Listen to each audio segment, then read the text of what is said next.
বড় ভাই হলো ব্যাংক এশিয়ার ম্যানেজার, আর ছোট ভাই হলো একটা। হাসিনা বেগম সড়ক দুর্ঘটনায় মা বাবা ও দুই ভাইকে হারিয়ে পাগল প্রায় তিনি। ঘটনাটি কুমিল্লার পদুয়ার বাজারে গেল ২২ আগস্টের। এমন চিত্র কম বেশি সারা দেশেই। সড়ক দুর্ঘটনার কারণগুলো অজানা নয়।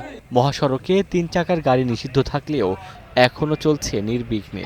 সাথে দূরপাল্লার যানবাহনের বেপরোয়া গতি, খানাখন্দ ও অদক্ষ চালকের কারণে বাড়ছে দুর্ঘটনা। ট্রাফিক আইন অমান্য, ফিটনেসবিহীন পরিবহন ও চালকদের বিরামহীন গাড়ি চালানোকেও দায়ী করেছেন যাত্রী ও চালকরা। একটা গাড়ি ক্রস করতে গেলে, সাইড দিতে গেলে খুব কষ্ট হয়। আর এর জন্যই মারাত্মক দুর্ঘটনার মুখোমুখি হতে হয় আমাদের। মাঝখানে উঁচু, দুই পাশ নিচু, আবার ভাঙাচুরা, এত পরিমাণে ভাঙাচুরা, গাড়ি চালানো যায় না। এসব কারণে দুর্ঘটনা ঘটে গাড়ির। বিভিন্ন মহাসড়কের নির্দিষ্ট কিছু এলাকা আবার পরিণত হয়েছে দুর্ঘটনার হটস্পটে।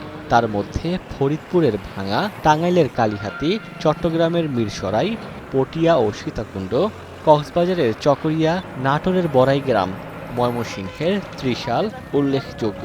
এছাড়া এক এক এলাকায় আবারও দুর্ঘটনার ভিন্ন কারণ আছে। কোথাও সড়ক মহাসড়কের পাশেই বসেছে হাট বাজার, আবার কোথাও মহাসড়কের গাড়ি চলছে সড়কে।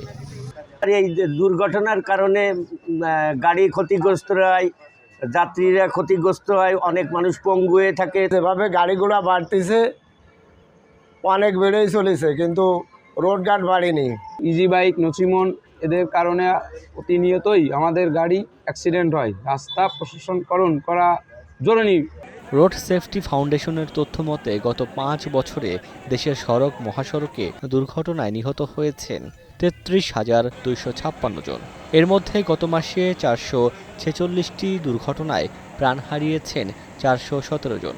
আহতের সংখ্যা ৬৮২ জন। নিহত ও আহতদের বড় অংশই মোটরসাইকেল চালক ও আরোহী, তারপর ৩ চাকার যানবাহনের যাত্রীরা। সড়ক সংস্কার করে সার্ভিস লেন চালুর পরিকল্পনা আছে সড়ক বিভাগের। আর ট্রাফিক আইন অমান্যকারী পরিবহনের বিরুদ্ধে ব্যবস্থা নেওয়ার কথা জানিয়েছে হাইওয়ে পুলিশ ও বিআরটিসি।